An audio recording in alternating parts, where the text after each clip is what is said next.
নমস্কার বন্ধুরা, সবাইকে জানাই অনেক প্রীতি ও শুভেচ্ছা। আজ বন্ধুত্ব দিবস। বন্ধুত্ব দিবস উপলক্ষে আমি কিছু বলে তারপরে আমি আমার একটা কবিতা দিয়ে শেষ করব। বন্ধুত্বের সম্পর্ক এক মানুষকে আরেকজনের সঙ্গে মনের বন্ধনে আবদ্ধ করে।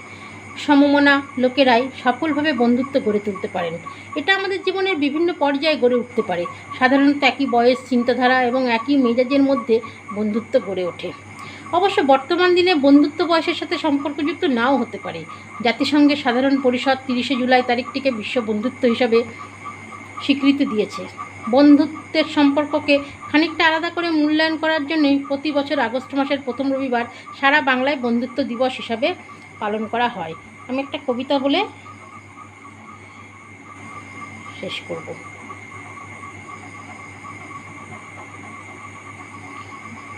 ফটিক বিশ্বাসের লেখা কবিতা বন্ধুত্ব দিবস। বন্ধুত্ব মানে হৃদয়ের টান, অটুট এক বন্ধন। সুখ দুঃখের প্রতিটি ক্ষণে থাকে তারাই স্পন্দন। হাসির আড়ালে লুকিয়ে রাখে চোখের সব কান্না। বন্ধুর হাতেই খুঁজে পায় জীবনের নতুন ঠিকানা। ঝড়ের দিনে ছায়া হয়ে পাশে থাকে যে প্রাণ, সত্যিকারের বন্ধুত্বে জাগে ভালোবাসার গান। স্বার্থহীন সেই সম্পর্ক অমূল্য এক ধন, বিশ্বাসের সেতু গড়ে রাখে প্রতিটি অনুক্ষণ। দূরে থেকেও মন যে থাকে একই সুরে বাঁধা, বন্ধুর স্মৃতির আলোয় মুছে যায় সব বাধা। ভুল করলে সে শেখায় আমায় সঠিক পথের দিশা অন্ধকারে জ্বালাই আলো, জাগায় নতুন আশা। বন্ধুত্ব মানে সম্মান, মমতা আর স্নেহময়। এই সম্পর্ক চিরকাল হোক হৃদয়ের জয়। আজকের এই বন্ধুত্ব দিবসে আনুক সুখের বার্তা হাসি, খুশিতে ভরে উঠুক জীবনের প্রতিটি যাত্রা।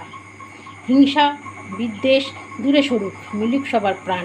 বন্ধুত্বের রঙে রাঙুক পৃথিবীর প্রতিটি গান। হাতে হাত রেখে চলি সবাই ভালোবাসার পথে, মানবতার আলো জ্বালো প্রতিটি দিনের রথে। বন্ধু তুমি থেকো পাশে জীবনভর নিরন্তর, বন্ধুত্বের এই বন্ধন হোক চিরদিন অমর। ভালো লাগলে বন্ধুরা কমেন্টে জানাবেন। সবাই ধন্যবাদ জানাচ্ছি।